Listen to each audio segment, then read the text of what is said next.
Welcome to another episode of Civic Cipher. I am your host, Ramses. They call me Q Ward, and I think they call me that because my mom actually named me Quentin, and Q is easier to say. That's how I think that worked out. I think it works too, man.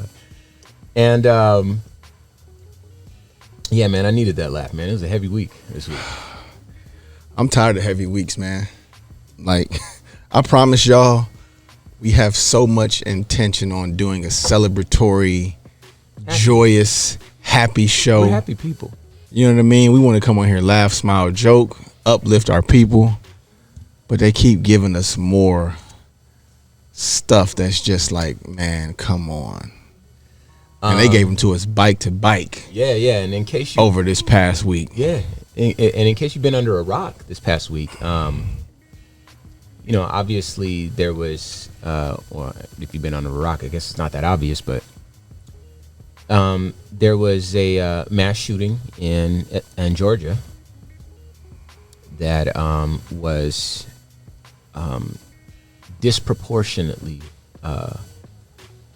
affected the Asian American community after all of the stuff that they've already been through, the terror and the racism and all that sort of stuff. Now to have a mass shooting take place is just a lot by itself. But a few days ago, someone opened fire in a grocery store in Colorado, and we're here to make sense of that. We're here to try. Yeah. To make sense of it. I don't know that will be successful. We're gonna give it a shot though. No pun intended.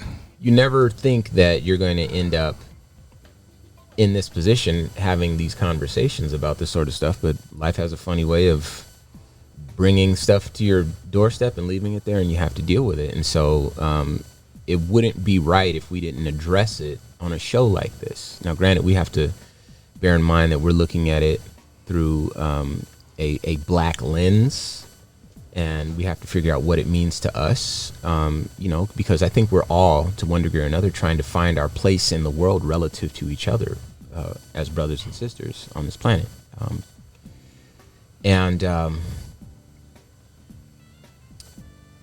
Above that, and before we even get to that point, I think that there's a human component there that,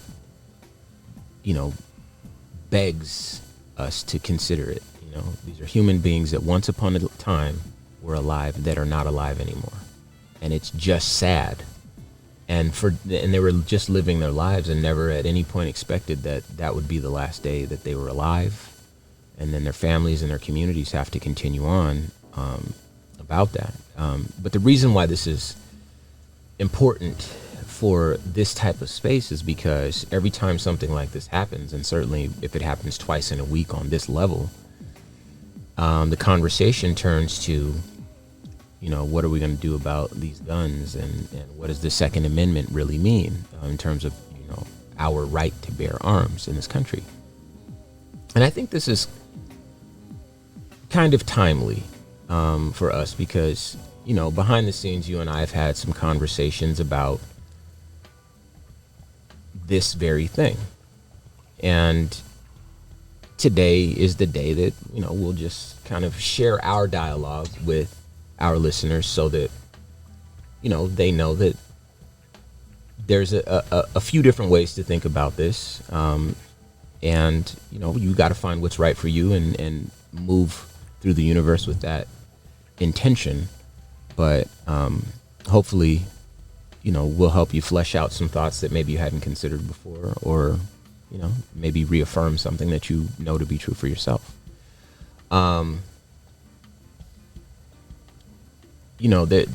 There's a lot of folks that talk about background checks. There's a lot of folks that talk about, whatever, how these things are going to work and how these things are going to get fixed and so forth. And the truth is, none of them really sound like they're going to work unless everybody takes all the guns away. Then nobody can shoot anybody, and you don't have to worry about this sort of thing. I get it. That's a pie in the sky, and it's not realistic, and there's always going to be a bad guy with a gun and blah, blah, blah. But, that tends to be the way those conversations go. But, if we made an effort toward that, then, maybe the reality of no more mass shootings might, I know that they did this in Australia, and so I know it's possible. Because once upon a time they had mass shootings, and then after a bunch of kids got shot up, they were like, you know what, no more guns. Give us all the guns back. And they haven't really had anything like that since. So I know it's possible. I believe it's possible. But one thing that was said by someone who I'm a fan of, he's a great orator and a comedian, Dave Chappelle. He said that the only way that they're going to change the law, he says, it's an election year. The only way they're going to change the law, I heard this, is if every single black person in the country, fulfills their civic duty and registers for a legal firearm. And the joke there was that he was kind of leading you to say that you want to register to vote, but he was imploring folks to register to get guns, black people specifically, because I'm deducing that the idea behind that was that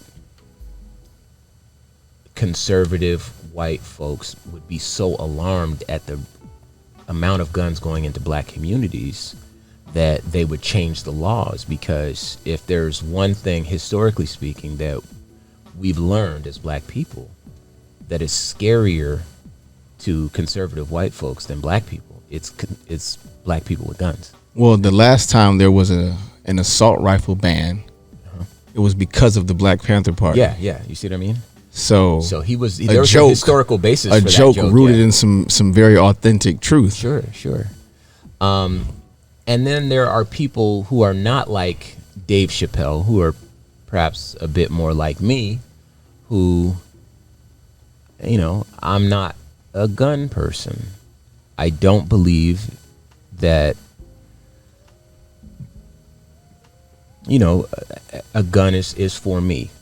But I'll talk about me in just a bit. First, I want to hear from you, because the thing that I fear is that it's just a matter of time before this mass shooting sort of a thing is on our doorstep. And it's such a scary thing, but it's something we have to talk about. There was an attempted mass shooting maybe a year ago where we live, and I'm not sure if it was that long ago. Out in Glendale. It was recently. Yeah. And so it's one of those things where it's like, okay, well, it feels like it's like waiting for an earthquake. I grew up in California, and you're in a constant state of awareness that an earthquake could hit at any time, and you know where the exits are, and what the earthquake drills are. But this is for mass shooting, and they have those mass shooting drills in schools for kids, because school shootings and mass shootings are. I can't even imagine. Sure. Grayson coming home from school to explain the mass shooting drill that they practiced at school today. Well, there's that. But for the rest of us in the general population, there is no grocery store drill for shooting. You know what I mean? So having that constant state of awareness, like if you're living in California where an earthquake could pop out at any time, you come to terms with the fact that, it's just a matter of time before it happens. It will happen. I just got to know what to do when it happens, right? It feels like that with a mass shooting. And I'm sure that everyone listening to us right now, to some degree or another, feels like, you're not going to, there's nothing you can do in terms of living your life like a normal life that will keep you beyond the line of fire. You can go to a country concert in Vegas. You can go to Walmart in church. Texas. You can go to church and pray to God. It doesn't matter. You can be sleeping in your bed. You can be a kindergartner and go to school, and someone will execute you with a gun. It's possible for that to happen because we've seen it in recent years. I remember I picked up my older son, Christian, from school that day the Sandy Hook happened. I was like, you know what? Let me just go over here and get my son right now, because I don't know what's going on in this planet, in this world, and here we are. So, the gun debate is one that is a little bit messy. It's not my favorite thing because I'm not a big gun fan, as I stated. But, I'm not. This show is not for me to just get off my ideas. This is a show for black people to share their black ideas and to share the space with our brothers and sisters who are allies or themselves might have some sort of struggles or something to overcome. But someone with a different perspective is you, Q. So your thoughts on these things first. It's always very, very difficult to talk about these things because I always try to, and you help me a lot with this, not place people in a space of obvious ignorance, right? The answers to this test are not difficult. Someone gets shot with an assault rifle every time. Yeah.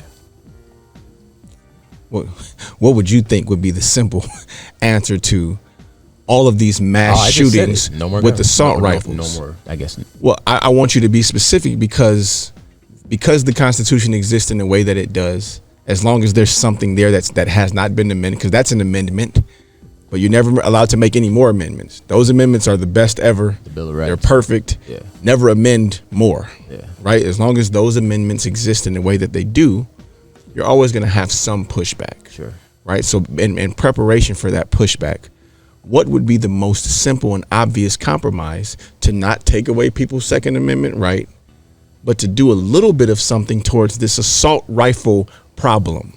Get rid of the assault rifles. Perhaps. This is why people don't have tanks and bazookas. But every time someone suggests that, they're met with a lot of pushback. And the thing about the gun issue more specifically is it is a bipartisan thing. The support for it is bipartisan. Mm-hmm. And I didn't realize that. I thought that one side felt one way and the other side felt the other way, but that's not true. I've seen a lot of pushback from both sides with regards to they're going to come in your house and take your gun. Is the scare tactic that they use to rile people up and scare people into holding fast to their guns of any type. But I can't understand how we can watch children be murdered, how we can watch churchgoers be murdered, how we can watch people doing what you and I did today, just simply out living their life. Honey, I'll be back. I'm going to go to the grocery store. Do you need anything? That's the last conversation some of those people ever had. They didn't wrong someone. They didn't get into a fight. They didn't cut someone off in traffic and anger that person, and that person irrationally responded far too extreme. They just went to get milk, eggs, juice. Baby, I'll be right back. Honey, I'll be right back, to their kids, to their spouse. Just like we did today. Gotta go to this meeting. Then we're going to go to lunch. And going to lunch is dangerous now. I went to the post office a couple of days ago. We're all wearing masks now. So you're talking about a heightened sense of, I hope this isn't it. Every time anyone walks in with the mask on, I hope this person is like me, just here to send or receive parcel. Not here to angrily live out a match of Call of Duty. And that's another because thing they had a bad day. That's funny. So that's something that I want to talk about. So, you can make an argument that the vast majority of these mass shootings have their roots in white supremacist ideologies, right? Not all of them, but the vast majority, maybe 70% of them, right? I think maybe higher, but you're being conservative. Sure. And then there's probably another good number on top of that 70%, quote unquote, that is born out of a response to this American brand of white supremacy,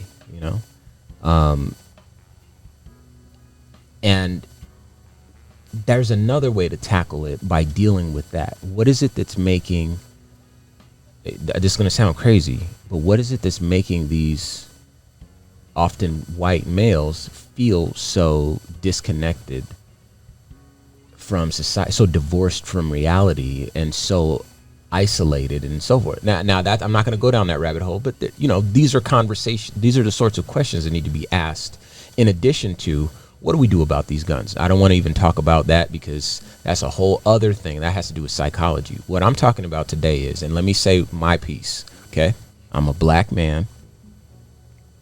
I have 2 black sons. I live a black life. I do a black radio show, right? I've got death threats for doing this show. You know that. I mean, it's nothing to worry about. Well, right? That's how we want to feel. I mean, that's how I feel. But they're not. If you're hiding behind a screen and you don't have like an icon on your social media and you just want to get something off because you're having a bad day, quote unquote, it's all good. There's nothing credible. Therein lies my point, though. There once upon a time, you could responsibly respond that way. It would be irresponsible to respond that way now. Because of okay, that's when fair. you're the face of a show like this. That's fair. Where you're speaking up against the very men who you just described. Fair point. Okay, I might have to reel that back, but the point I'm making here is, even for me, being black and doing all of these things and having maybe more of a, I don't want to call it a target, but being more visible than most people,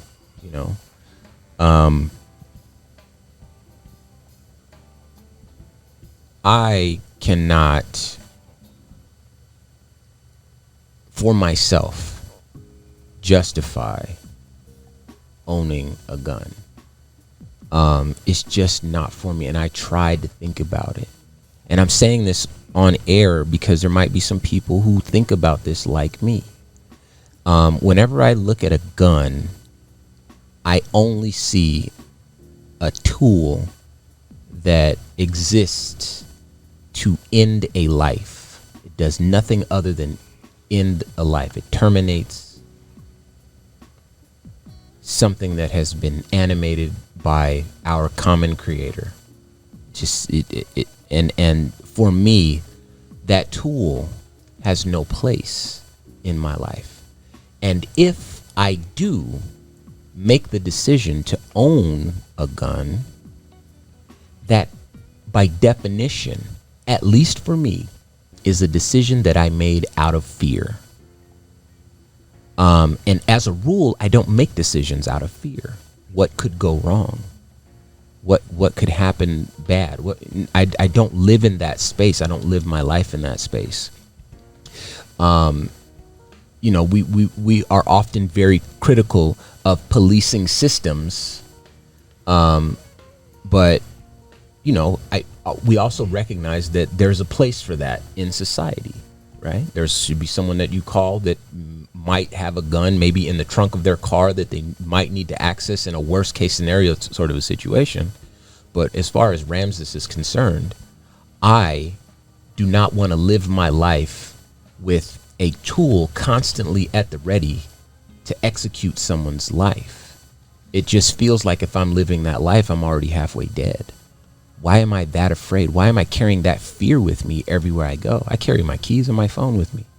My phone, it doubles as my wallet. So those are only 2 things I have to carry. Could you imagine me carrying a murder weapon? That's all it does. My phone will tell me what time it is. I could talk to people. I could play a game, whatever. FaceTime, listen to some music, all these things. And then a gun that's way bigger, that's only purpose is to end a life. So for me, on a fundamental level, it just doesn't, it's not something that really makes sense for me. That's not to say that I don't understand why other people, I've had this conversation before, once upon a time with my sister. The world is a very different place for a woman, right?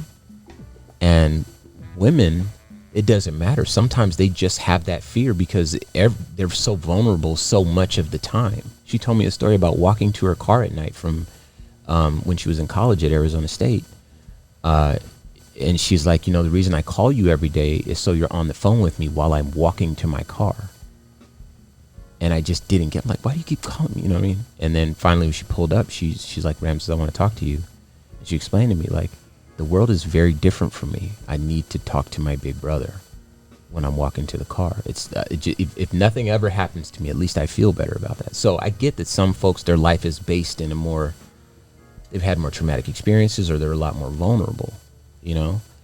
So far be it for me to tell anybody else how to live their life. But I do recognize that, you know, I'm not one of those people that's going to fight against, you know, everybody's guns getting taken away, because I'm like, well, shoot, everybody's guns. Who made you God? Who made you the decider of who gets to live and die? You know, if you believe in that sort of a thing. And, you know, if somebody's coming for you and they have a gun, how likely is it that you're going to recognize the threat and be able to respond to that threat accurately enough to neutralize that threat using a gun? If you really are that, if you really buy a gun for protection, I think that you're telling yourself a story. You buy a gun for fear. If you need protection, you buy a vest. That's what I think. And I think that most people buy a gun because they want that power. And then when they have that power and they don't get their way, they are able to wield that power to suit their immediate needs and to kind of create some immediate gratification. And I think that human beings are exceptionally irresponsible when it comes to that.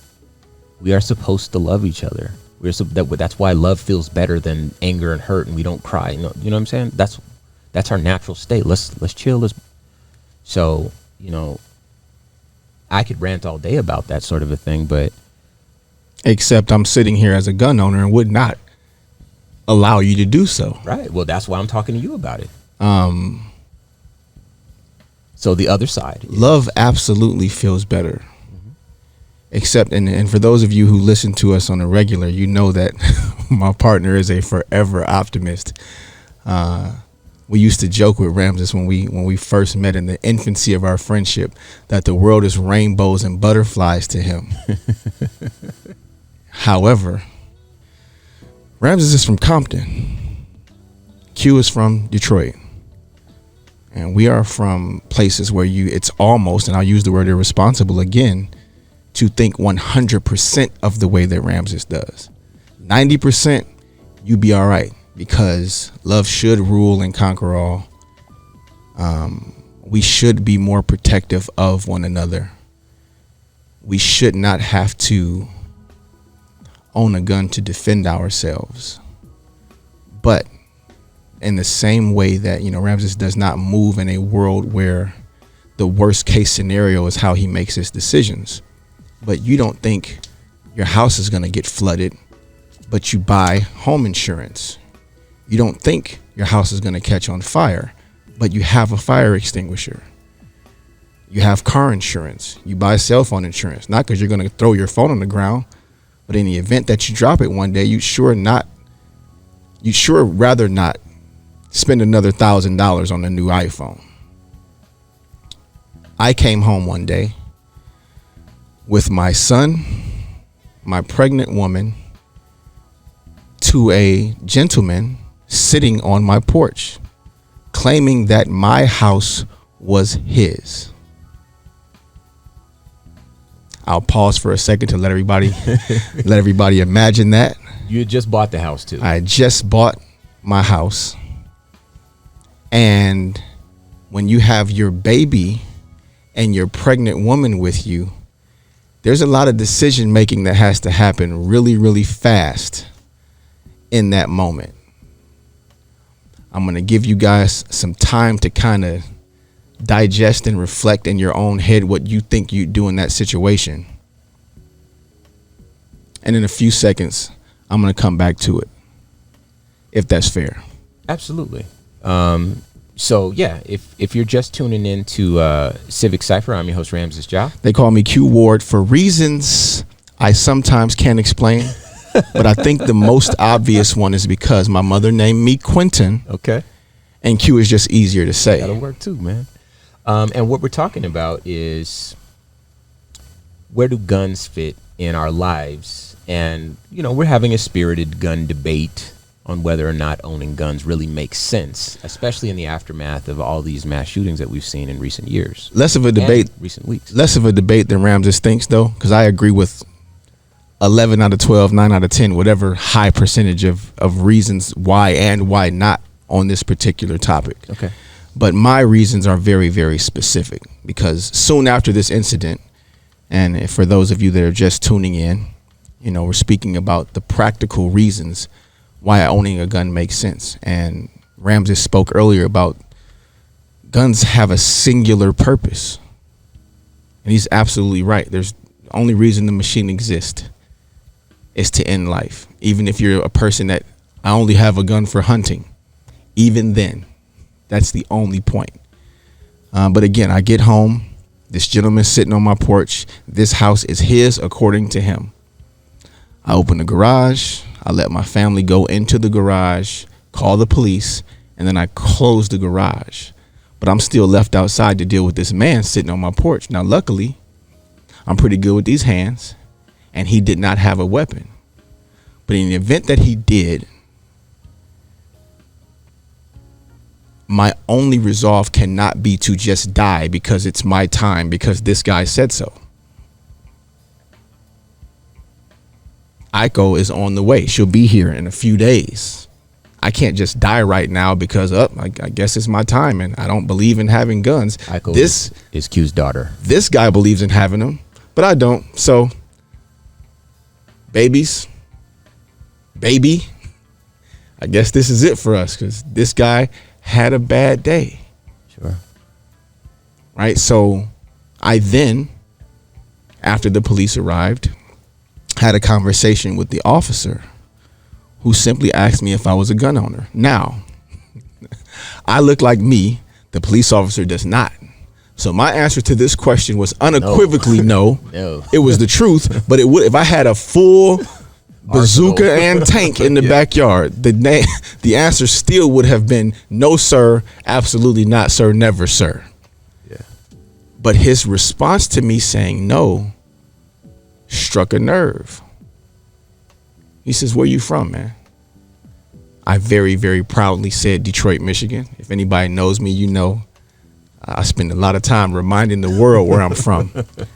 But he says, "Well, just a reminder, you're in an open carry state. You don't have to have a permit to carry a gun here. And you might be the only person in your neighborhood that doesn't have one." That didn't make me afraid. I didn't tremble, but I definitely processed, especially during a pandemic where you go to the grocery store and there's no meat or toilet paper. We'll never understand the shortage of toilet paper, but if resources are scarce and I'm the only person in my neighborhood in my brand new house with a Porsche in the driveway, and I'm also the one who don't have a gun, so I'm the have, surrounded by have-nots with guns, and I don't have one. That's not fear. That's protection, right? If the only way to stop you from ending my life is to end yours, that's the decision you forced me to make. I have to be here for Aiko. She's one. Her story with me don't end today because I didn't think having a gun was a nice thing to do. So I don't want it to be rooted in the belief that everyone that has a gun is afraid, even if that's your truth. Just some understanding from somebody that you love, know, and trust that is a gun owner. All those decisions aren't just I'm scared, but very, very, like maybe you are, I don't know this, but I was very, very uncomfortable around guns from childhood. I was always around them, unfortunately, always around them, but very uncomfortable around them. So I had to go get some training, because now I do have this thing in my possession that could kill someone and myself and my loved ones if I'm not trained properly, if I'm not being responsible, if I don't know how to handle this in a distressed situation, when there's no preparation, when I didn't expect it. But I do not disagree with you, however. If the idea was everybody don't have a gun makes it better, I'm down. You can have all mine. Like I'm down for us. I hope I never have to use mine. I'm down for nobody using theirs. That would be even better. That would be way better.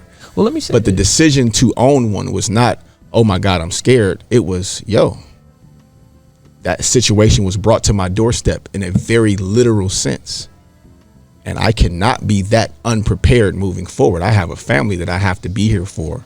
I owe them that. That's why I'm glad you said that, because those stories need to be shared so that folks that feel the way that you feel understand that, you know, that's a very important and huge decision, being black, to purchase a gun. What we saw what happened with Philando. Sir. He was a card carrying gun owner, had the gun on him, and the police shot him in the car. You know what I'm saying? So we recognize that having a gun makes us a target even more. And right? and being black makes it hard to be a responsible gun owner, right? Yeah. And if the idea is protection, I should always have it. Except I'm scared to death to get pulled over with it. Right.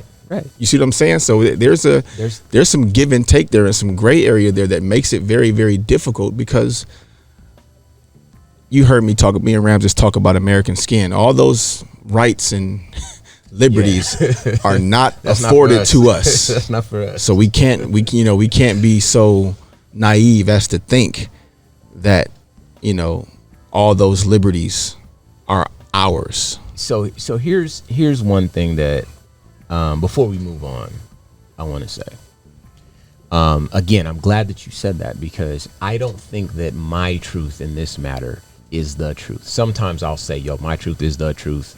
That's what it is. In some matters, that is the case. Right. But this one, I can't say that. And before we even get to your story, again, my little sister let me know that other people have different realities. Mine, fortunately, affords me the walk through life with peace as my companion, and with, you know, a sense of self-worth and awareness and all these sorts of things. And other people, they walk through life and fear is their companion, and they're worried, and they come from environments. Like, I know those environments. I know those people. Mm-hmm. And I get it that the world is a different place, and death is around the corner. You know, we hear it in the music, the music on these stations.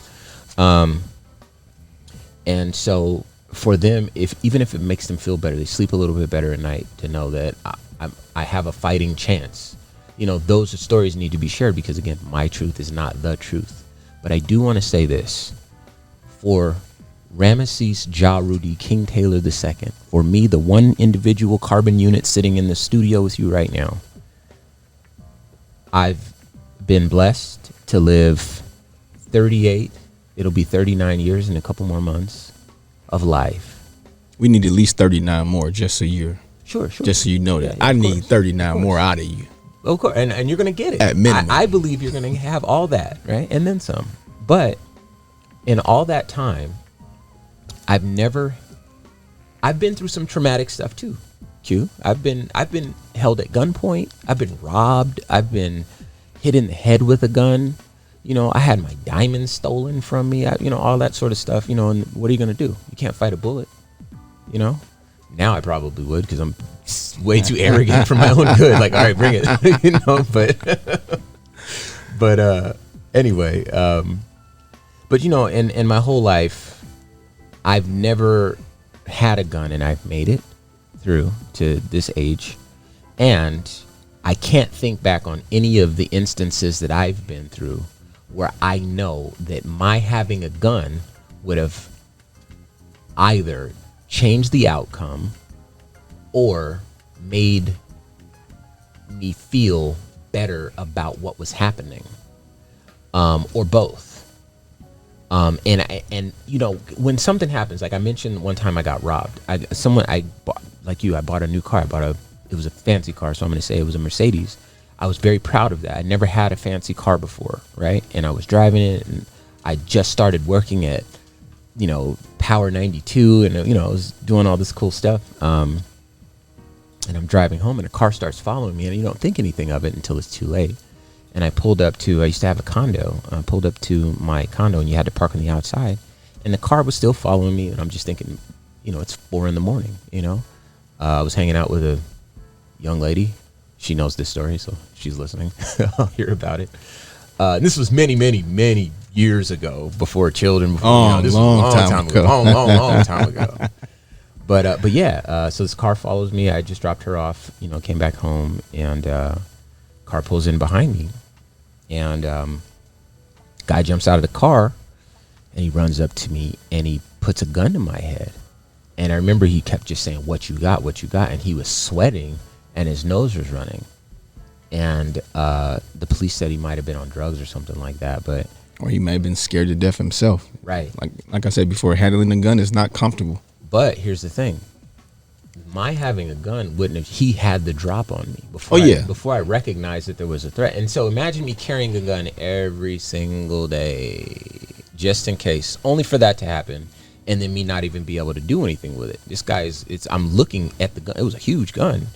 It was bigger than him because he was kind of skinny. I'm not acting like a tough guy, but if I'd have hit him hard enough, that would have been, it would have been. There's also a mindset adjustment as well, though, because you are in the euphoria of no fear, but you've spoken not a minute ago about you maybe would try to fight a gun, not with your arrogance. There's a level of arrogance to buying a brand new Benz and being a young man and driving to your condo by yourself and not paying attention to the car that's following you, because you just are not wired that way. Yeah.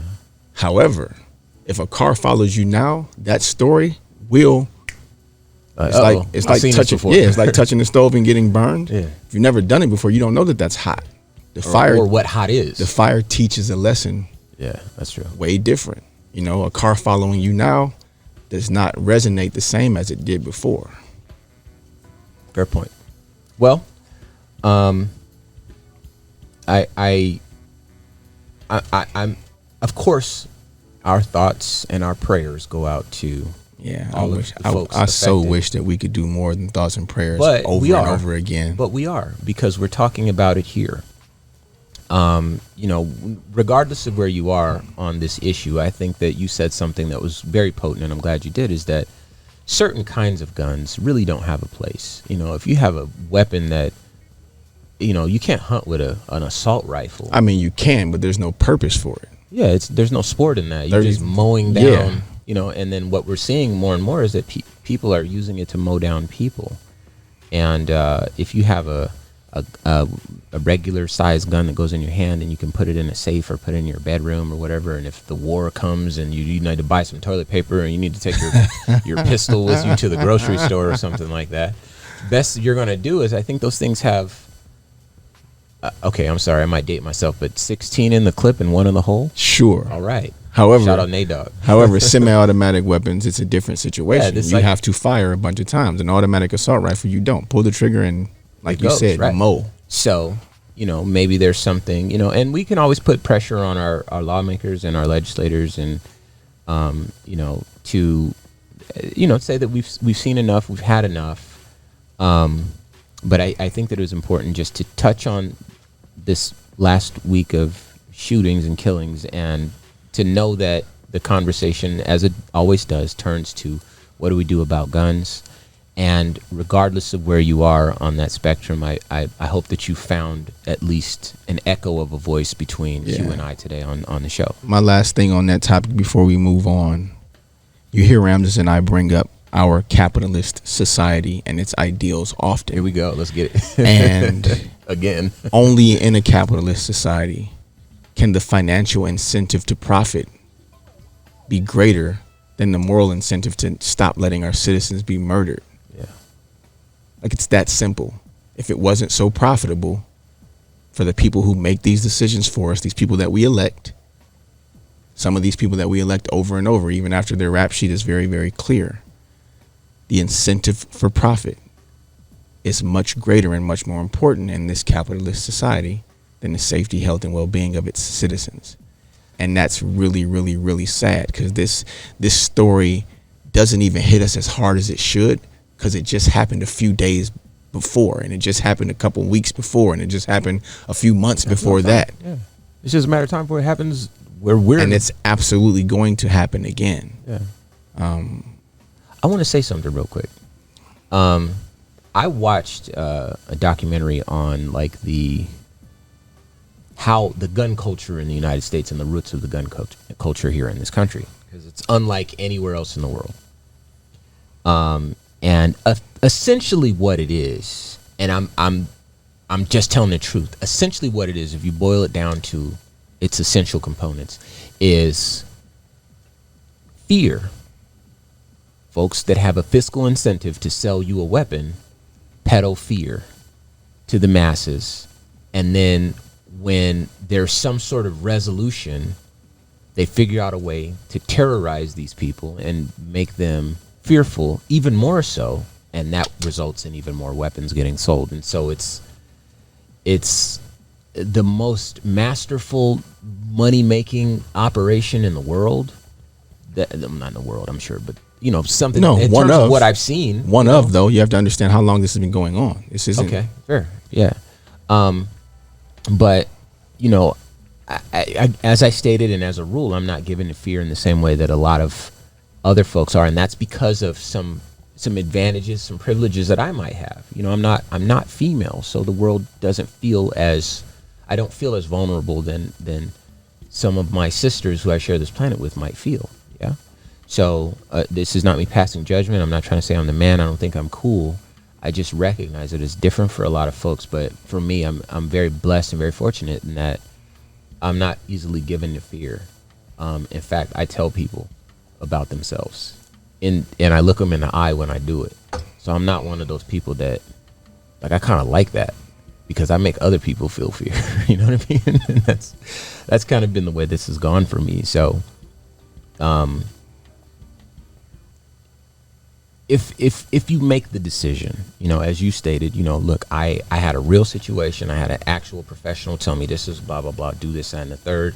And even if you buy a gun because it comes with a sticker and you can put the sticker on the window of your house, that feels more preventative than anything, because a gun is, okay, I can respond to something that's already happening, but to prevent something from happening in the first place and being strategic about it. Look, I've seen people that say we don't call 911, we call whatever gun number. I don't know what gun numbers are. 9mm, maybe. Yeah, there's plenty. 9mm.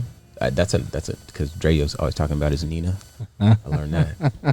So yeah. Anyway, shout out to hip hop. One time, if you don't mind. All right, so moving on. That took a while, but moving on. Another thing I wanted to talk about. There's a few things I wanted to talk about, but I already know we're not going to be able to get to all of them. I had a conversation.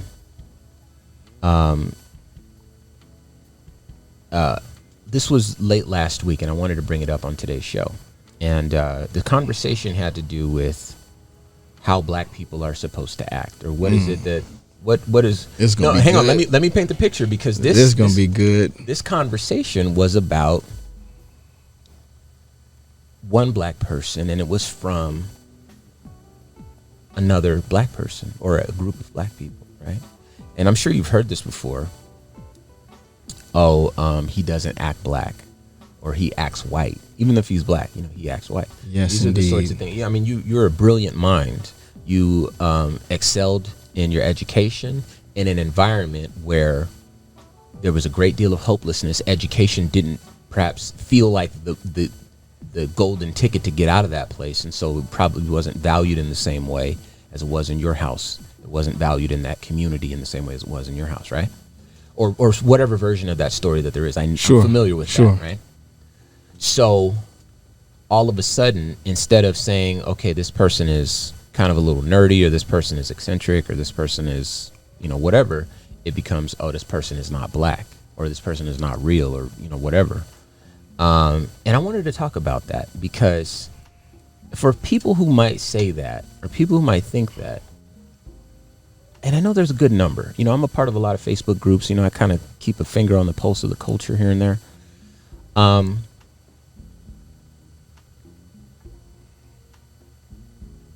If I'm black, then no matter what I do, that's what black people do, or at least a black person is doing, and I'm entitled to be black while I do it.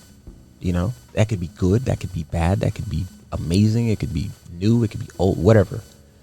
For my race to come into question, or my authenticity, or any of those sorts of things to come into question, really shows your insecurities And the thing that comes to mind is on the Fresh Prince of Bel-Air. For those old enough to remember this show, Will Smith was on the show, and Carlton was his cousin, who was kind of a dorky cousin. And you know, this guy wore turtlenecks. I don't know whatever. Cardigans. That's the word I'm looking for. Cardigans, shirts, and he was not the coolest guy. He was preppy, privileged, well off. There you go. Thank you, man. See, you know how to say this stuff, man. I'm glad I do a show with you. So yeah, Carlton was like super preppy, and there was an episode where his race got called into question by someone else who was black. And you know, and thinking back to that episode, Carlton handled himself very well, because he's like, listen, man, just because I listen to Barry Manilow, it doesn't mean that I'm not black. Was this when they were trying to get into that fraternity? Maybe. I don't remember all the details, but I remember that part of the conversation, right? And I want to share something that, let me make sure I get this woman's name right. I'm learning, y'all. Jane Elliott. So she went on the Oprah Winfrey Show in 1992. And she said something that I think loosely speaks to this. You know, a connection can be made. She says that, you know, when someone says, you know, what I think we need is a colorblind society, if you hear someone say that, you're listening to a racist, right? Crazy, right? Because if someone's like, yo, I think we need a colorblind society, they sound like they're being inclusive, right? But she says, not genuine, but you know, there's an attempt there. It sounds nice. Yeah, you know what I mean? There's an attempt. You got the spirit, you know. To quote Will Smith again. But she says what you're listening to is a racist. And again, this is Jane Elliott. If you don't know about her, look her up. An incredible cultural ally and an older white woman who's an educator and profound speaker, and someone who has taken the racial injustices that exist not just in education but in the world and in society, excuse me, and made it her mission to try to address those things. Even though she's white, even though this is not her fight, she still wants to make the world a better place. I love teachers for that reason, because teachers, for the most part, they love children, and it doesn't matter what kind of children. Children are first in teachers' minds, and so most of our teachers, most of them, and they want to make the world a better place for the kids, and I think that's indeed always going to be, you know. So moving on, she says, you know, yeah. So she says that if someone says they want a colorblind society, you're listening to someone who's racist, because what that person is saying is that there's something wrong with this person's color, so we'll pretend he isn't his color, right? That everyone is the same, or that it's, you know, whatever. And then she goes on to say that, okay, this is in the same interview, in the same exchange, Oprah says back to her that she had a farmer who says her farmer neighbor was white. Her farmer says to Oprah, "Oh, you're not black, you're just a neighbor." And Oprah responds, "Oh no, I most certainly am black." But that was his way of saying, "You're not like what I think other black people are." Again, so what does it mean to be black? It means to be yourself. It means to be you, to be centered in who you are, your identity. You got to think that human beings, and this truth is universal, and it's potent, and it's going to show up in so many of these episodes because it just is so relevant. But human beings, the natural state of a human is black. A black female, if we're being honest, because life began female. You know, life is female. We're here to ensure genetic diversity. We're meaning males, but that's why we have nipples, because we once were female, and all life was. And so I think that this is one of those things that needs to be mentioned, and it needs to be said so that for folks who, you know, let's say like me, and they don't want to have a gun. I don't need to be a gangster. I don't need to be this. I don't need to be that. I'm me. I wear my hair how I wear it. I wear these clothes how I wear it. I go where I want, do what I want. And nobody who could say something to me. You know what I mean? I would love to know who could. But one thing no one could ever call into question is whether or not I'm black. And that cultural identity is so important to me because it shapes who I am, how the world feels to me, how I raise my son, where I know I am, what I can do, what I can't do. And knowing that, I think those things are what helps ensure that I have as long and prosperous of a life as possible. Because if I didn't know and wasn't self-aware, if I really thought that I was white, you think you're white, don't you? If I really thought that, the way that I moved would have been very different. And the way that I would have moved had I actually thought that it would have resulted in me perhaps losing my life. Because it's very easy to lose your life when you think that you're not subject to the rules that you're very much subject to. So I wanted to make sure that I said that. And once again, if you're just tuning in to Civic Cipher, I'm your host, Ramses Ja. He calls me Q Ward. Well, I guess my mother calls me Q too now. Once upon a time, Quinton is what she named me. It's my favorite name in the world because my mom picked it. But people like to call me Quentin, which is not my name. So we just go with Q because it's much easier. I like Q. Q works for me. It's simple. And before we get out of here, one more thing I want to talk about. So this came up last week as well.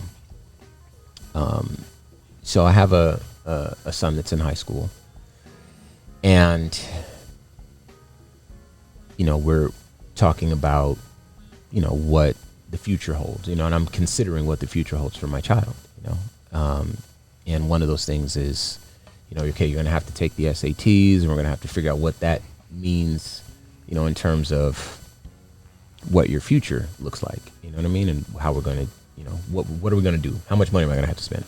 That sort of stuff.